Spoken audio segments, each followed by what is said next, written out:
കഴിഞ്ഞ ദിവസം 24-ൽ നടത്തിയ ഒരു ചർച്ചക്കിടയിൽ അഖിൽ മാരാർ എന്ന നിലപാടിൻ്റെ രാജകുമാരൻ്റെ നിലപാടില്ലായ്മയെല്ലാം പൊളിച്ചടുക്കി, നിലപാടുകളെല്ലാം പൊളിച്ചടുക്കി ഹാഷ്മി. ഓക്കെ, അണ്ണാക്കിൽ അടിച്ചു കൊടുത്തിട്ടാണ് ഹാഷ്മി മാരാരെ ആ ഒരു സ്റ്റേജിൽ നിന്ന് പുറത്തു പോകാൻ വേണ്ടിയിട്ട് സമ്മതിച്ചത്. ഭയങ്കര റീച്ചായിട്ടുള്ളൊരു പരിപാടിയായിരുന്നു കഴിഞ്ഞ ദിവസം നടന്നത്.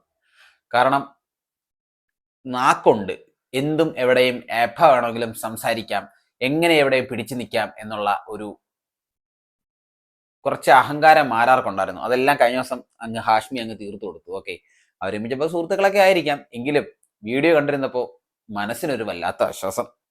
അടുത്തൊരു വീഡിയോ കൂടി കണ്ടു നോക്കാം. നിങ്ങൾക്ക് ആർക്കും അറിയാത്തൊരു മാരാരുണ്ട്. ശരിക്കും എൻ്റെ നാട്ടുകാരനാണ് ഈ അഖിൽ മാരാർ. കൊട്ടാരക്കരക്കാരനാണ്.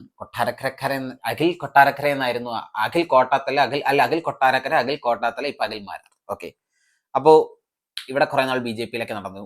അത് കഴിഞ്ഞ് പിന്നെ കോൺഗ്രസിലോട്ട് ചേക്കേറി. ഇപ്പോൾ വീണ്ടും BJP-യിലേക്ക് പോയി. ചിലപ്പോൾ ഇനി വീണ്ടും കോൺഗ്രസിലേക്ക് ചേക്കാനുള്ള സാധ്യതയുണ്ട്. കാരണം അവരിന് കുറച്ച് പൈസ കൊടുക്കാമെന്നോ ആ കുറച്ച് ഫണ്ടിങ് പരിപാടിയൊക്കെ നടത്താമെന്നൊക്കെ പറഞ്ഞു കഴിഞ്ഞാൽ ഉറപ്പായിട്ടും മാരാർ ചാടും.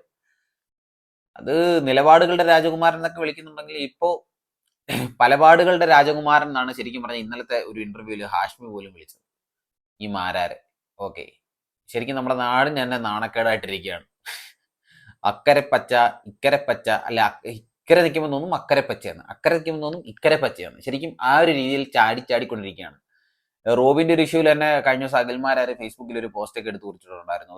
തന്റെ വരുമാനവും തന്റെ ചെലവും കാര്യങ്ങളും ഇൻകം ടാക്സ് അടയ്ക്കുന്ന ഇൻകം ടാക്സ് റിട്ടേണും എല്ലാം ഉൾപ്പെടെ ഫുൾ എടുത്ത് വെച്ചിട്ട് ഡീറ്റെയിൽ ആയിട്ടൊരു ഒരു വിശകലനം നല്ല നടത്തി മാരാർ ഇട്ടിട്ടുണ്ടായിരുന്നു. ഓക്കെ, ശരിക്കും ഈ വീഡിയോ കാണുന്ന നിങ്ങൾക്കൊക്കെ ഈ മാരാരെ ഇഷ്ടമാണോ?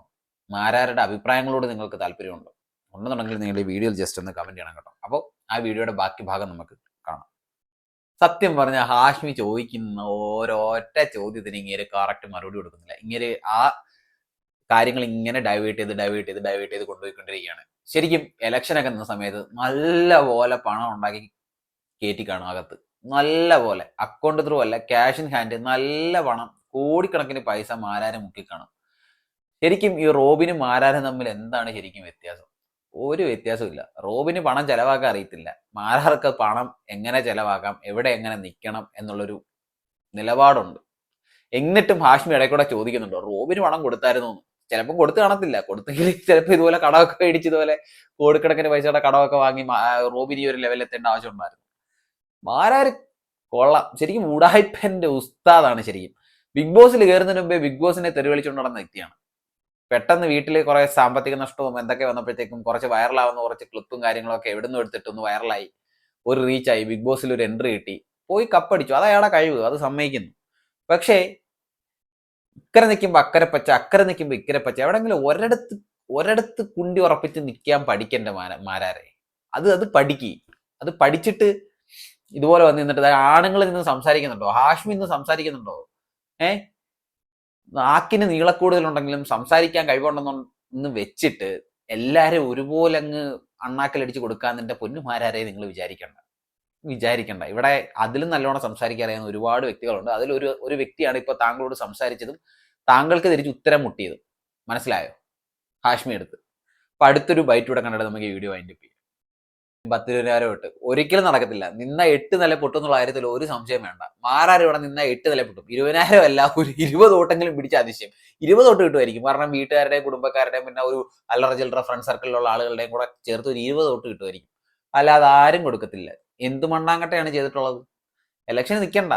ഇത്രയും പണമുണ്ടോ, കാര്യമുണ്ടോ, എല്ലാം ഉണ്ട്. എന്തെങ്കിലും ഒരു ചെറിയ ചാറ്റ് നാട്ടി ചെയ്തിട്ടുണ്ടോ? ഒന്നുമില്ലല്ലോ. പൊട്ടുന്നുള്ള കാര്യത്തിൽ ഒരു സംശയം വേണ്ട. ഈ ഇരുന്ന് തള്ളി മറിക്കുന്നത് ശരിക്കും പറഞ്ഞാൽ ഞാൻ പറയത്തില്ല, ബാക്കിയാണ്. നശിപ്പിക്കാൻ വല്ലതും വേണ്ടേ? ഇന്ന് 8 നില പൊട്ടുമെന്ന് ഈ കേരളത്തിലുള്ള എല്ലാ മലയാളികൾക്കും അറിയാം, എല്ലാവർക്കും അറിയാം. എൻ്റെ പൊന്നു പ്രേക്ഷകരെ, എനിക്ക് നിങ്ങളോടാണ് പറയാനുള്ളത്. ഈ അഖിൽമാരാർ എന്ന നിലപാടിന്റെ രാജകുമാരനെ ശരിക്കും നിങ്ങൾക്ക് ഇഷ്ടമാണോ? ബിഗ് ബോസിൽ അഖിൽമാരാർ എന്ന മത്സരാർത്ഥി എല്ലാവർക്കും ഇഷ്ടമായിരുന്നു. പക്ഷേ റിയൽ ലൈഫിൽ അഖിൽമാരാർ എന്ന വ്യക്തിയെ നിങ്ങൾക്ക് ഇഷ്ടമാണോ? ആണെന്നുണ്ടെങ്കിലും അല്ലെങ്കിലും ഈ നിലപാടിന്റെ രാജകുമാരന്റെ നിലപാടുകളോട് നിങ്ങൾ യോജിക്കുന്നുണ്ടോ? നിങ്ങളുടെ അഭിപ്രായങ്ങളും നിർദ്ദേശങ്ങളും ഒക്കെ എൻ്റെ ഈ വീഡിയോയുടെ കമന്റ് സെക്ഷൻ നിങ്ങൾക്ക് വേണ്ടി മാറ്റിയിട്ടിരിക്കുകയാണ് സുഹൃത്തുക്കളെ. നിങ്ങൾക്ക് എന്തും എഴുതാം, എപ്പോഴും എഴുതാം. ഓക്കെ, സോ വാരി വിതറുക. നിങ്ങളുടെ അഭിപ്രായങ്ങളും നിർദ്ദേശങ്ങളും ഒക്കെ വാരി വിതറുക. മാരാറിനെ പറ്റിയുള്ള. മാരാർ പറ്റുവാണെങ്കിൽ വന്ന് കാണട്ടെ. തന്റെ തെറ്റുകൾ തിരുത്താൻ പറ്റുവാണെന്നുണ്ടെങ്കിൽ തിരുത്തട്ടെ. അപ്പോൾ വീഡിയോ ഇഷ്ടപ്പെട്ടാൽ വീഡിയോ ലൈക്ക് ചെയ്യുക, ഷെയർ ചെയ്യുക. അതുപോലെ തന്നെ യൂട്യൂബിലാണ് കാണുന്നുണ്ടെങ്കിൽ ചാനൽ ഒന്ന് സബ്സ്ക്രൈബ് ചെയ്യുക. ആ ബെല്ലൈക്കണും കൂടെ തന്നെ എവിടെ വെച്ച് കഴിഞ്ഞാൽ നന്നായിരിക്കും. ഫേസ്ബുക്കിലാണ് കാണുന്നുണ്ടെങ്കിൽ എന്നെ ജസ്റ്റ് ഒന്ന് ഫോളോ ചെയ്തേക്കാം കേട്ടോ. അപ്പോൾ നമുക്ക് അടുത്തൊരു വീഡിയോയിൽ കാണാം. അതുവരേക്കും ബൈ.